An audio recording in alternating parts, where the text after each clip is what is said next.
I'd like to introduce a buddy of mine. His name's Travis Witt. He hails from Bedford, Virginia. He's founder of the Tea Party Patriots.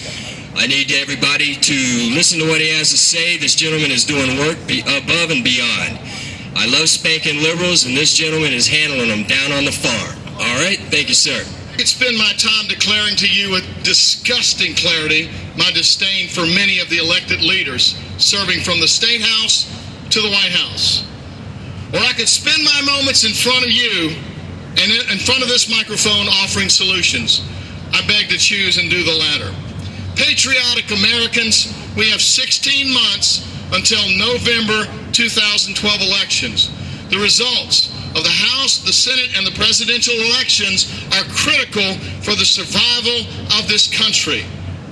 To change things in 16 months, there are 5 things that each of us need to do, and we need to start doing it now. Number 1, we must be decisive, and we must be direct.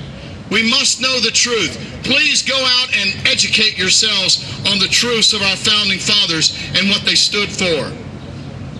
Understand that some people believe, oh, we live in America, nothing bad can happen to America. Well, let me tell you what, the normalcy bias is not going to be good for us. You can't say nothing's going to happen to America. I believe we're on the precipice of some difficult things if we don't start standing up, speaking out, and making a difference very, very quickly. Political correctness indeed must go. America's freedoms have enemies. Name some of them: Van Jones, George Soros, Acorn, ACLU, radical feminists, Muslim terrorists. The list can go on and on. We have enemies in our midst today. We need to stand up as patriotic Americans and educate individuals on what those enemies are indeed doing to this culture. We need to be decisive and direct, but we also need to be disciplined, and we need to be determined.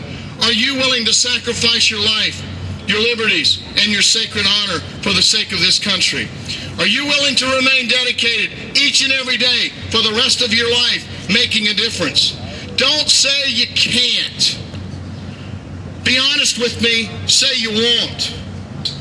Look at the numbers. Over the past 200 to 300 years, all elections in America, when they're divvied up, if it's a two-man race, the difference is 52% for the winner, 48% for the loser, a difference of 4%. If you take 4% of the population in America, you can start making a difference. We started doing that in Bedford County. Let me share with you a little bit about that before I close. Bedford County, Virginia has 67,000 individuals in it. The Tea Party there said, let's get involved. January of 2011, we started sending individuals to the Board of Supervisors. The first thing they did was sit in the back and pray. Then about a month later, we started sending individuals in there to discuss what was going on. In 4 months, the Board of Supervisors, who would have voted 5-2 to raise taxes, voted 5-2. 3 months later to lower taxes in Bedford County. That's a bit. Finally, let me give you the last thing that we need to do. We need to decide that we need to do something, and then we need to act. 2 questions that will make a difference and will help you decide if the future generation of this country is going to be great. Are the times we live in critical for our children's future? I would encourage you and believe with you that it is. And a second question: will our nation survive without a dramatic shift in our leaders? If you agreed with the second one and disagreed with the first one, answering yes and no, let me tell you something. You're on our side. You can make a difference. I have a video series coming out in August called What Has Happened to My Country. The word my is in capital letters. I use that rather than our country, their country, his country, her country, our country. Why? If I don't make it mine, I can't claim it. And if I don't claim it, it won't be a difference. I can't make a difference. Everett Hill made this quote as I close: I am only one, but I am one. I cannot do everything, but I can do something. The something I ought to do, I can do, and by the grace of God, I will do. Go to the active4percent.com website. Strategic details on duplicating that 4% strategy will be available on the website by August the 1st. And it takes a long time. I've helped 200 people from China and Vietnam get into this country legally. And it took forever. It was expensive. And every one of those people now have children. I would say 98% of the people that I helped get into this country legally from China and Vietnam now have children that have at least gotten a college education, and the majority of them have graduate degrees. They hit the ground running. They did not speak the language. You still can barely understand them, even though they have a full grasp of English, but they have such strong accents. But let me tell you, when they write English and they send you an email, their grammar is better than any American. To speak to them, you might not understand them, but they have a full grasp of the English language. They're not content with having their children go up pushing a broom down at the warehouse. They see to it that their kids come to this country and they take advantage of the opportunities that are afforded them in this country. They send them to college. Education is number one with my Asian friends. That's the number one priority in their families growing up. They have discipline in those families. They have no problem seeing to it that a child will be disciplined. There's no negotiating with your child. My Asian friends that I brought to this country and got 200 of them here legally have now all had kids that have gone to college, and those kids are excelling in the private sector. They are paying taxes through the nose, and they really don't mind it because they know what their parents did to get to this country. On the other hand, we have people that have broken into our country.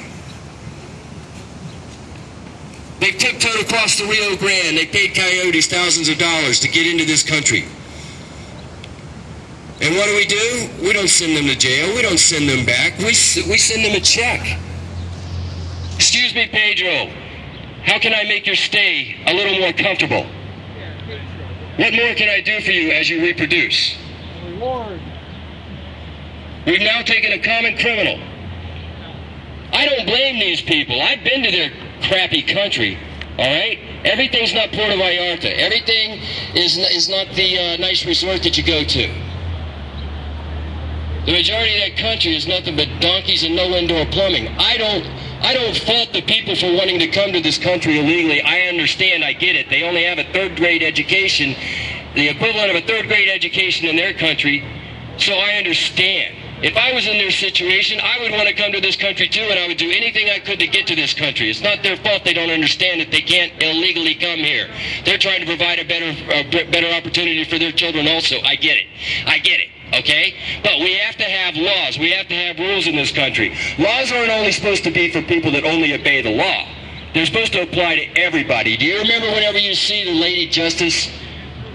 She's got a blindfold on.